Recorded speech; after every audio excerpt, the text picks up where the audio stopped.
creates questions the human mind cannot answer.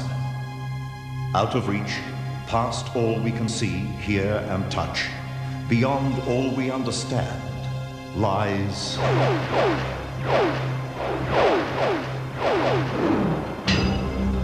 the extraordinary. Tell someone about it. I wish I knew how anybody could guess something so accurately in advance. Days later, her terrible vision came true. The extraordinary is the random, unexplained appearance of ghosts at Port Arthur. Ghosts caught on film. I'm totally shocked when, the photos were developed. It is the strange twist of fate that returned a treasured ring to Marjorie Dow. A ring swallowed up by the sea and thought lost forever. The extraordinary is the day actress Angie Dickinson came face to face with the hereafter. A day she will always treasure. That wonderful discovery that I made while on my way to death, that was so fascinating and so simple. I have not a clue what it was. Just some of the stories that lie beyond our normal understanding. Tonight on The Extraordinary. Strangely, Angie Dickinson says she will always treasure her experience. More on that later. Good evening. I'm Warwick Moss. In the blink of an eye, our entire world can change. A fraction of a second can be the difference between bliss and catastrophe. A flicker in the course of fate can overwhelm us with instant riches or take from us all that we possess. The vulnerability of our average daily life, if dwelled upon, might be enough to scare us to stay in bed forever.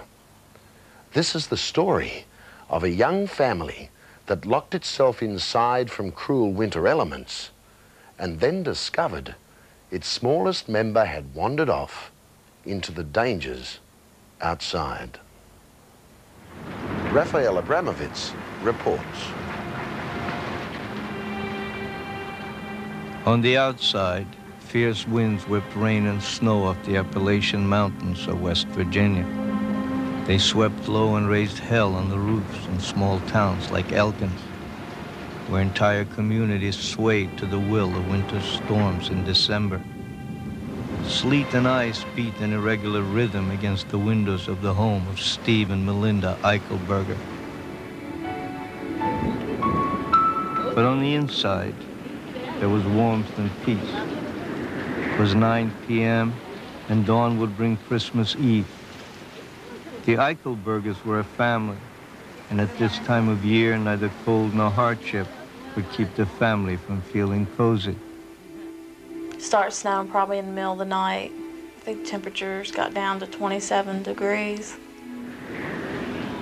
Steve had been laid off his job a week earlier. Melinda, 7 months pregnant, had tomorrow off. They'd spent Christmas Eve together with 3-year-old daughter, Brittany. Come here. What do you want? A baby sister or a baby brother? A baby sister. The gifts were wrapped. The aroma of freshly baked Christmas cookies filled and warmed the room while Steve and Melinda played with Brittany. We was baking the cookies and she was helping me decorate them, putting the sprinkles on it, and she was real excited, couldn't wait for Christmas Day. She was excited she was going to have a sister in a couple months. One for you. Heat from Melinda's baking filled the cabin. Brittany decided to take a bath. She only wanted to sleep in her underwear and her t-shirt. She wouldn't put her nightgown on. So then she went in the living room and started watching Christmas cartoons with her daddy. And then they both fell asleep. While Melinda finished her baking, Steve left the living room and went to bed. She decided to let Brittany continue sleeping on the sofa. I didn't want to wake Brittany up yet because I wasn't done. So I just went ahead and covered her up, and I went in the kitchen to wash the dishes. So after I got my dishes done, I come out and sat on the sofa to watch TV, because I wasn't sleepy yet. It was probably about 11:30 at night. So then I fell asleep and I woke up about 3:30. Melinda decided not to disturb her little girl. She covered her warmly, kissed her goodnight, and joined her husband in their bedroom. She felt safe. It was Christmas and the new year would bring good luck.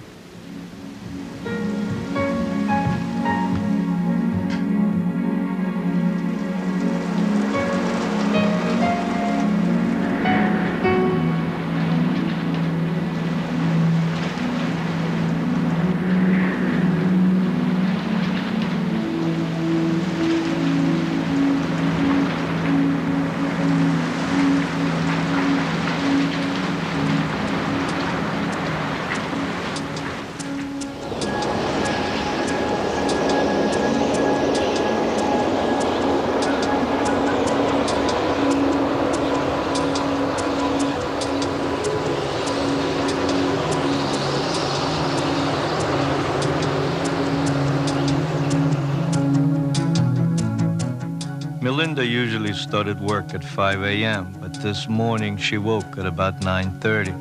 When I woke up, Brittany hadn't come in the bedroom. She usually come in and crawl in bed with us in the mornings, or she'd come in and wake me up to watch cartoons. So when I woke up and I didn't hear her, I went to look for her. Brittany! Then when I went into the living room, I seen the front door open, and she wasn't anywhere around. So I started looking through the house. I looked in the closets and behind the sofa, all of her little hiding places, and I couldn't find her. Brittany! So I went in there and woke Steve up and told him that I couldn't find Brittany. By the time the truth became unavoidable, the screen door had iced up. It meant hours had passed since the 3-year-old had gone outside. With the sub-zero morning cold, the wind had dropped. The sleet had turned hard, and snowbanks had blown up against the sides of the cabins. Icicles hung from rooftops, and the air was still and silent.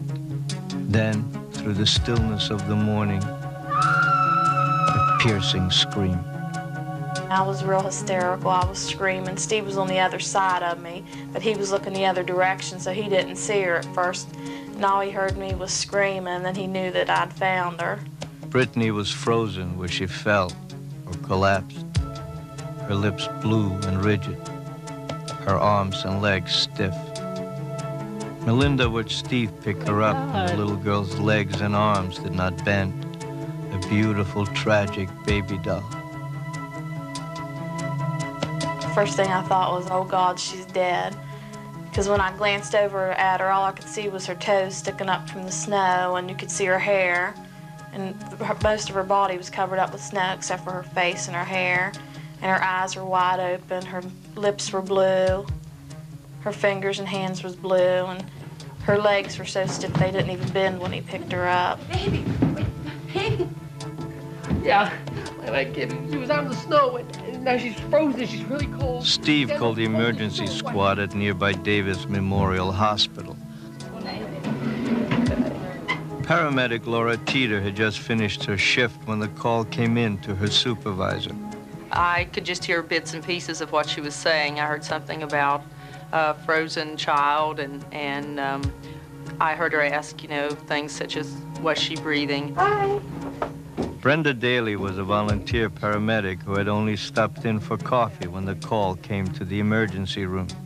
We knew that we had a hypothermia case, so you prepare yourself to treat minor, to moderate hypothermia.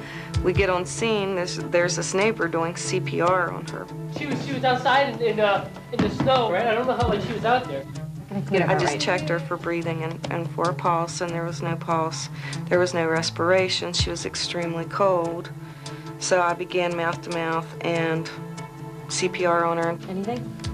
It was a real sinking feeling to hear her doing, because we knew this was a child, and this child was obviously dead. It was real eerie to see her laying there. Even when they were doing CPR, her eyes were still wide open, but there was just no response. They're doing what they're doing. It had been 3 or 4 hours since Brittany wandered into the cold and froze solid. There was no way of telling for sure. Steve Eichelberger rode with his daughter in the ambulance to the hospital. Melinda rode with a neighbor, and the fear and guilt overwhelmed him. And I felt really guilty, like it was all my fault. I was real hysterical and upset. I didn't really know what to think. I kept getting to mind, I kept thinking all the way there about her laying in her casket with her Christmas dress on. That's all I kept thinking.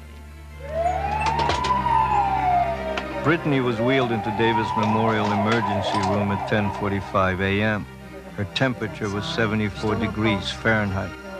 Normal body temperature is 98.6. She had been, to all appearances, dead for at least 40 minutes since they had found her in the snow. Nobody knows how long before that. Her heart monitor showed a flat line. Dr. John Veach was on duty. Medicine doesn't declare anyone officially dead unless they are warm and dead. She looked like death. She was pulseless. She had no spontaneous respirations. Her pupils were fixed and dilated. And in essence, our goal was to warm this child up, to bring her core body temperature up enough so that her metabolism would begin to accelerate and we could actually resuscitate her. We have to warm her from Veach ordered heat lamps, a hypothermia blanket, a warm water stomach flush. Steve and Melinda refused to accept the vibrant little girl was gone. Dr. Veach added intravenous fluids, humidified oxygen, constant heart massage. Slowly, Brittany's temperature began to rise. He introduced cardiac drugs. Still no sign of life. And I was just thinking about all of her presents that weren't open and what was I going to do with them. I didn't want to give them away. And if she's not going to be there to open them up, I didn't want to have Christmas. And I was worried about the baby I was carrying. What was I going to do with that baby if I couldn't take care of the one I had? I felt real bad at the time. About 1 p.m., Laura Teeter noticed fluid trickling from Brittany's nose, then slight movement, a subtle curve in the flat line of the monitor. Everyone in the room moved faster. There was hope. About 2:15 p.m., Dr. Veach put his hand to Brittany's neck and called out, "Pulse." It's faint. He had a pulse. It should have been impossible, but their 3-year-old patient's heart was beating on its own. He was like, "I feel a pulse." And I just kind of looked at him, you know, because this is like 3 hours, 3.5, 3 hours, 40 minutes, something down the road. And I'm just kind of looking at him like, what? I was doing compressions, actually, when he stopped and said, "Let's do a pulse check," and he did. And he checked, and he said, "I've got a pulse." And it was like, no. You know, I'm liable to start crying, because I usually do. The unspoken question on all their minds, how much brain damage had Brittany suffered, deprived of oxygen for so many hours? More than one time I thought, yeah, what have we done? You know, she's a beautiful little girl, but will she ever be able to enjoy life? Will she have any quality of life if we even are able to save her? With her temperature now 84 degrees Fahrenheit, Veach ordered the little girl transferred by helicopter to Children's Hospital in Pittsburgh. Melinda and Steve were shocked by the sight of the little girl being wheeled down the hospital corridor. She was wrapped in blankets of aluminum foil, her eyes taped shut. Tubes forced fluids and oxygen down her throat. I'm thinking, oh my God, my little baby's gonna die. There was one nurse there, I can remember seeing her, she was just crying really hard. And as soon as I looked at her, I just busted out bawling worse.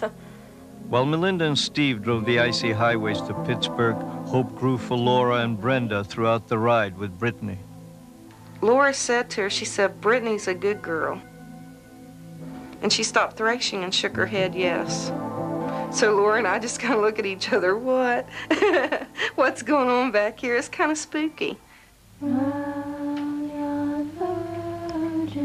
And we started singing Christmas songs to her, because when we would sing to her, she'd lie still. We sang every little Christmas song we could think of from here to Benedum Airport.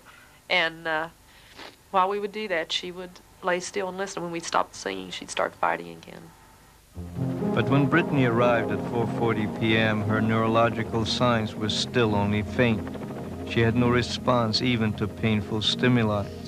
Throughout Christmas Eve and into Christmas Day, Melinda and Steve Eichelberger sat and cried and prayed.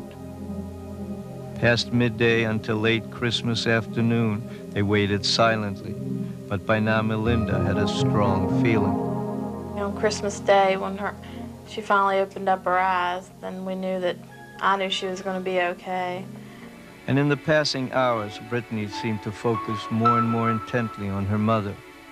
Her alertness grew rapidly over the next 24 hours. Tests would show she miraculously had suffered no brain damage. And at 4 p.m. on the afternoon of the day after Christmas 1990, the sun broke through high clouds over the Appalachian Mountains of West Virginia. And as doctors removed the last tube from the throat of their 3-year-old patient, a little girl called out the word, "Mommy." I believe this was a miracle on Christmas Day, because she could have just been gone just like that. We would have never seen her again. She was determined not to die.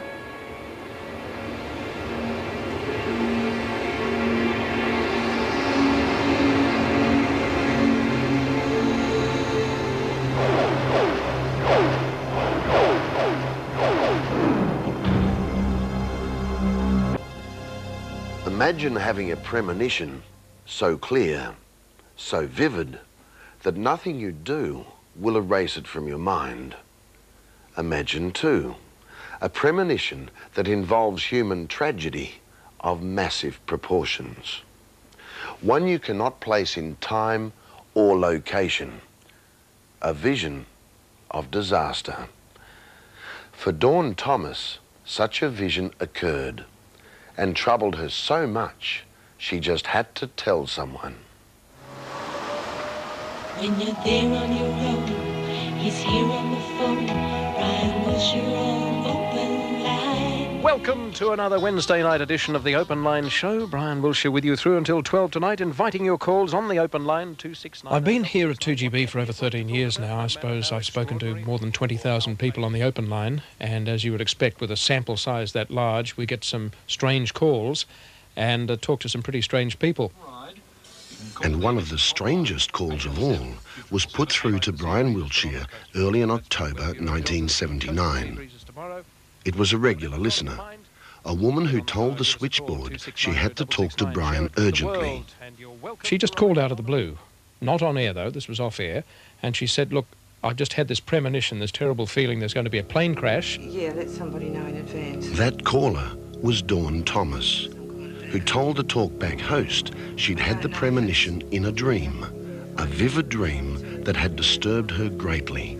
I was walking down a street in an unfamiliar city, and I was watching an aircraft flying over sort of the position I was walking in, and I saw it fly into a cloud of bad weather. And then as it emerged from the cloud, I noticed that there was smoke pouring from the back of it, that it was flying somehow erratically, and that from the rear of the plane I could hear people screaming, and I found myself thinking, oh, those people are going to die, watching this aircraft. Not only did she hear the sound of the crash, Dawn Thomas told Wilshire she could make out some of the details of the doomed airliner.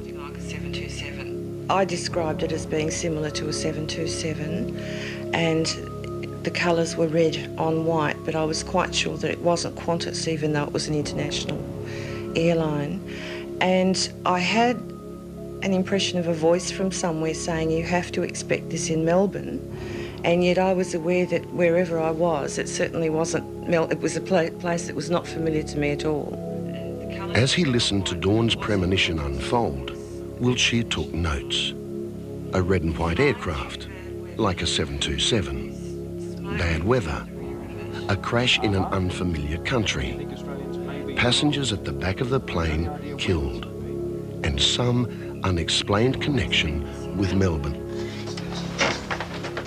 Brian Wilshire was certainly fascinated, but he decided not to broadcast news of Dawn's call. After all, there was nothing really concrete. Not even an airline or a flight number. News Plus. And it was only a premonition which could cause widespread and unnecessary panic. For a day, nothing happened, and then 2 days later, I got the story in from the newsroom that a Swiss Air jet had crashed on landing at Athens airport. One theory is that the DC-8 simply went out of control as the runway was wet from a rainstorm and there were strong gusts of wind. On television that night, more pieces of the jigsaw fell into place.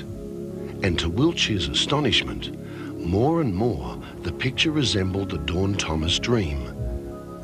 14 passengers were killed in the crash.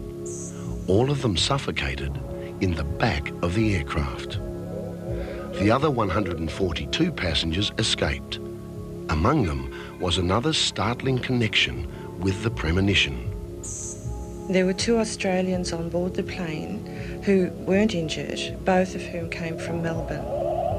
Now remember, just 2 days before the disaster, Dawn Thomas had predicted all those elements. And there was more. Although the plane that crashed was a DC-8, to a layman it is similar to a 727. Then there were the colours, red on white, according to Dawn's dream. Well, Swiss Air's planes are white with the company's logo on the tail, a white cross on a red background. And finally, the weather in Athens was appalling that Sunday, October the 7th. We would like to hear from you. Give us a call now. To this day, Brian Wiltshire has no explanation for that phone call out of the blue, that prediction which was so tragically accurate. I wish I knew how anybody could guess something so accurately in advance. It is very disturbing to think that it's possible to tap into future events. And as for Dawn Thomas, memories of her dream, those 2 suspense-filled days of waiting, and the crash itself will remain with her as long as she lives.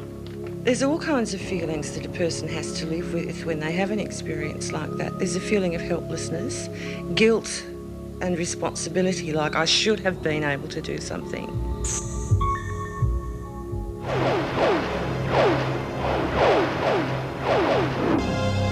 Coming up, the ghosts of Port Arthur. Ghosts caught on film. It's a very ordinary camera, and the photographs on either side of this negative are just perfectly normal. The day Hollywood star Angie Dickinson's routine visit to the doctor transformed into a face-to-face encounter with the hereafter. And as I was approaching this white light in this kind of tunnel, the answer to life unfolded, and it was so simple. And the chance-in-a-million return of a treasured ring to a young bride-to-be.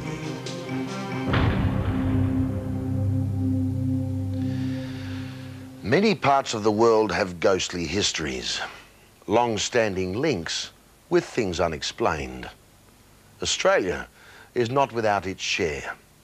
Generations have passed on stories of ghostly figures haunting old buildings and homes, tragic souls unable to find peace after death.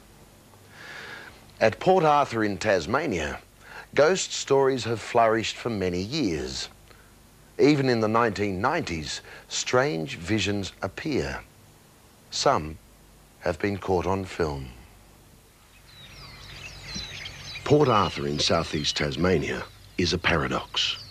It is one of the most beautiful places on earth, but its history is brutal and barbaric. Established in 1830, it soon became Australia's most notorious prison, a desolate outpost for 12,000 convicts. There's a feeling here. It's a real feeling of sadness. It's here during the day, but it's here at night as well. There was a lot of tragedy went on here. Exactly the kind of place you'd expect to find the unexpected and the unexplained. Like this mysterious apparition, captured on film by a Victorian couple one weekend last year. Their photograph may just show one of the ghosts of Port Arthur, a ghost we'll be telling you more about later. Today, the ruins of the colony seem to reach up to the heavens. But back in the convict days, Port Arthur was more like hell. Where once the condemned wasted away, now the curious can wander. You can still see the solitary cells where men were confined until they went mad. Some say the tortured souls of prisoners are still trapped within these forbidding and windswept walls. For more than 100 years, there have been stories of the lost returning to haunt the living. As a guide at Port Arthur, Pat Perry heard them all. But in 1989, she had her own encounter with the unknown. I was sitting in the tea room adjacent to the main room in the museum, filling in my worksheet for the week, and another guide was sitting a few feet away from me on the same bench. And he said, that ashtray just moved. And I said, don't be silly. And just as I said it, it moved along slowly, closer in my direction, and then it turned a right angle. And I immediately put my hand under the bench, thinking it was going to topple off, but it didn't. It just balanced on the end of the bench.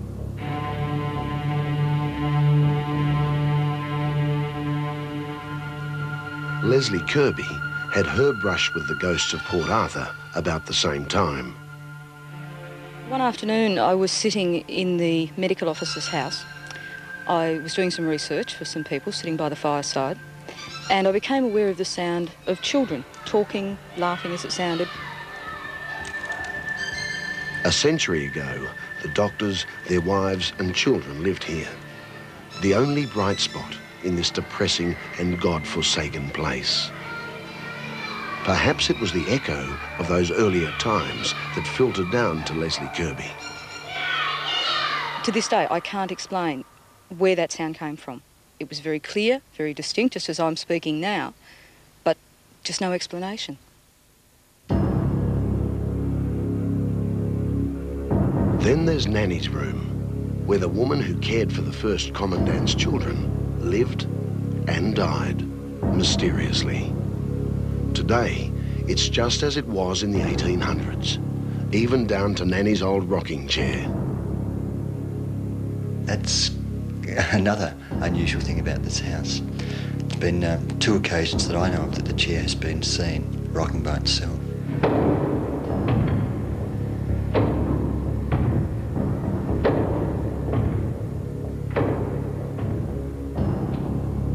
Andrew Simmons is another guide at the penal settlement. He's helped compile a book on the ghosts of Port Arthur, but not even he can explain the strange things that happen here in Nanny's room. For instance, the trouble many tourists have with their cameras. Flashlights that don't function, shutters that simply refuse to click, and strangest of all, these apparitions. On display in Nanny's room are 2 examples. Photographs taken by visitors, and in each case there's a mysterious flash of light through the frame. Thousands of tourists pass through Nanny's room every year. Some say the prints are ghostly, others are dubious. At first, Melbourne couple David and Simone Shaw were among the disbelievers, but soon they were to be converted. I said to David, "Oh, take a photo of me and the ghost," just jokingly.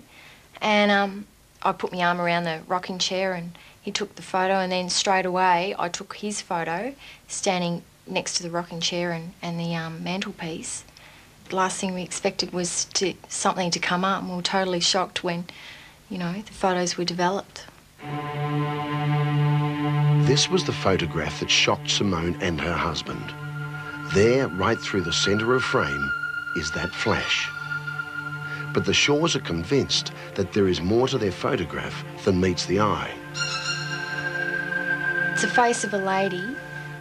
You can tell it's a lady because it sort of looks like she's got, well, it sounds dumb, but lipstick on. The lips are really prominent. Now, at first glance, you may not be able to make out the woman's face. But when the image is enhanced, perhaps it will become clearer. A ghostly image or the camera playing tricks? The Shaws couldn't decide, so Simone's father, Jack van der Korpert, decided to get an independent analysis. He had both the camera and negatives checked by photographic experts at Melbourne University. It's a very ordinary camera, and the photographs on either side of this negative are just perfectly normal. So if any light had come into the camera, then it would have been also shown on the other two negatives. The experts have said that they've got absolutely no explanation why that image appeared on the photograph, or actually on the negative.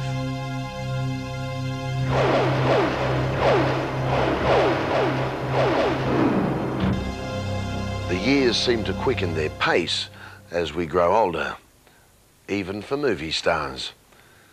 But there is no more radiant example of ageless beauty I can think of than the movie world's Angie Dickinson. She is as immortal on screen today as ever. But there was a day, during the most routine visit to her doctor, that Angie came face to face with the hereafter. Believe it or not, it was a moment she treasures. From policewoman to Dress to Kill, to an upcoming mini-series Wild Palms, Hollywood continues its love affair with Angie Dickinson. Earthy, sexy, vulnerable, and unapologetic for her life and loves, she is still known as one of the kindest celebrities in the Hollywood community. Married and divorced from composer Burt Bacharach and the mother of daughter Nikki, she lives amidst the serene beauty of the canyons in Beverly Hills. It was here we visited her. I believe in God. Definitely, I believe in God. But that God is a higher being rather than a man with a beard and a white gown. Because there's too much to do for one fella in a beard and a white gown. He couldn't possibly do it all. So he may be God, but there's somebody over him. I believe in fate, but I don't believe in fate to the point where you don't have to do anything and you say, oh, well, whatever it'll be, that's going to be my fate. No, that's one objection I have to some religions, is though, well, God will take care of it. Well, no, he won't. He's busy telling that fella in the white robes what to do. I'm not afraid of death. I just don't want to die. And I do think there's a big difference. I think, frankly, I think when you die, you die. You know, so nothing to be afraid of. There's nothing there. Maybe there is. And there's one story Angie has never told before. Something which happened close to 30 years ago. Well, I had one experience, and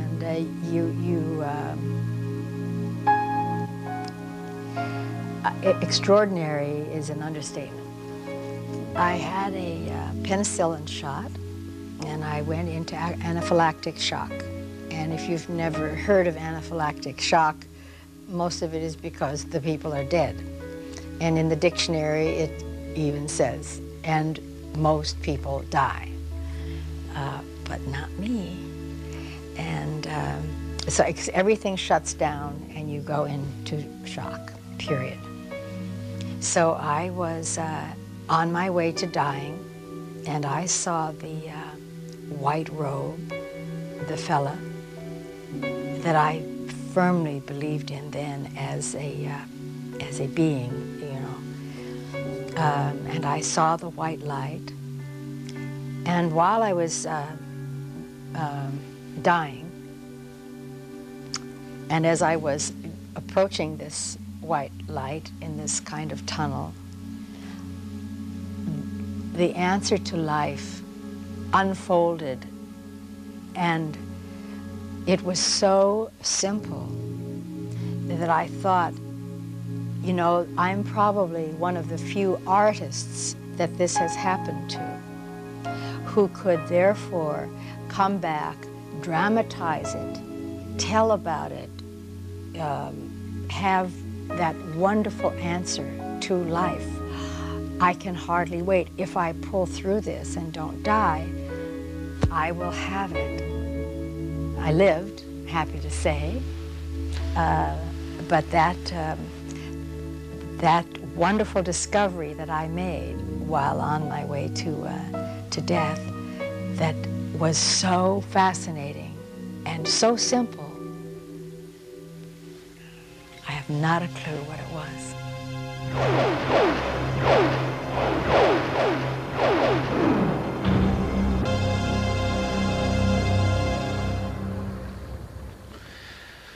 Luck. Some say we make our own. Others believe unknown forces enter our lives at various times to either help or hinder our progress. 82-year-old Marjorie Dow was born in England and knows better than most how fate can take a hand in our everyday lives. But the question to ask is, was what happened to Marjorie luck or something else? Marjorie Dow is 82 now, a woman with a lifetime of memories. But there's one that is more vivid than most, the memory of an event Marjorie calls a miracle. As children, my sister and I were each given a ring. Now mine was my birthstone, which is a ruby, and it was a ruby surrounded by small diamonds, and it was already an antique ring. I don't know, it would have been well over 100 years old, and it had claws, you know, the big gold claws to hold the stones in. Years passed, times changed. The Great Depression of the 30s set in. Just surviving was an ordeal. And finally, in utter desperation, Marjorie was forced to do the unthinkable. She had to pawn her special ring. When I finally managed to get work, I scrimped and scraped and saved the money so that I could redeem it. And I did. I got it back. Now, the ring was even more special. After all, it had helped get her through the Depression. Marjorie's luck began to change. She was saving a little money, enough for a weekend away at a small hotel in Devonshire. Now, my boyfriend, who wasn't invited to go with me, had got wind of this, and unbeknown to me, he found out the hotel and booked himself in. A wonderful surprise. A weekend with Laurie, the young man she'd one day marry. First thing Saturday morning, the excited couple set out for a day at the coast. The day was chilly and rather windy, and we were bemoaning the fact that although we'd got our swim things with us, it was too cold to go in the water. Despite the weather, Marjorie and Laurie decided to rest on a cliff top, overlooking the turbulent sea. So we'd taken a bit of a picnic lunch, you know, and we were doing a bit of canoodling, I suppose. You know, I was forgiving him for having come down. And then it was time to go back again to the hotel for lunch. And the wind had disarranged all my hair, you know, it's blown it all about. So I thought, oh, I'd better just tidy it up. And I slipped my ring off my finger and put it down on the raincoat on which we were sitting, because the claws would catch in the hair. And so I tidied my hair up, and I was just bending down to pick up the ring when my boyfriend stood up and shook the raincoat out over the cliff. And I was absolutely devastated, as you can imagine. And then nothing would do. We had to get into our swim things, and we dived into this freezing cold water, and you know, dived continuously, searching the bottom, but it was no good. Couldn't find it. So then we had to go and go back to the hotel.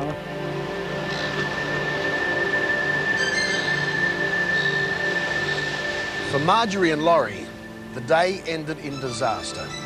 The ring had vanished in the rolling surf. Strong ocean currents could carry it kilometres in any direction in a matter of hours. For 2 days, the couple went back to the scene of the disaster. For 2 days, they combed the beach for the missing ring.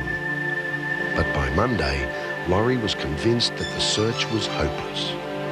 Laurie was getting really angry and impatient with me because I was acting in a most ridiculous manner because, you know, I would not see how impossible and hopeless it was in the expectation of ever finding that ring again.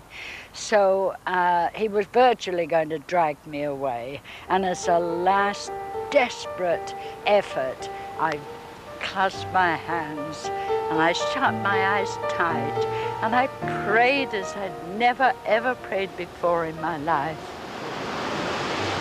Marjorie was praying for a miracle. That one chance in a million, the chance that somehow the ring would be recovered. And then when I opened my eyes, I couldn't believe it. Between my bare feet, there was the ring. And that's why I call it my miracle ring. Once again, Marjorie and her precious heirloom had been separated. Once again, they'd been reunited. Now, Marjorie's passed the miracle ring onto her son, hoping and praying it will continue to spread good fortune for generations to come.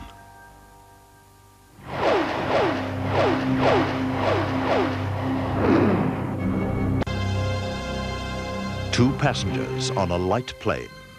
The pilot collapsed at the controls. Those on board don't know how to fly. There is only one chance of survival. One in a million. An untold story. Next week. The story of the plane without a pilot will take your breath away. That's next week. By the way, thanks for all your letters during our last series.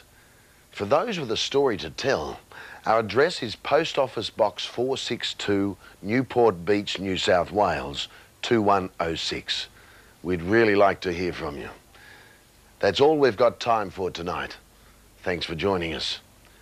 As we go, I'd like to show you something else from next week's show.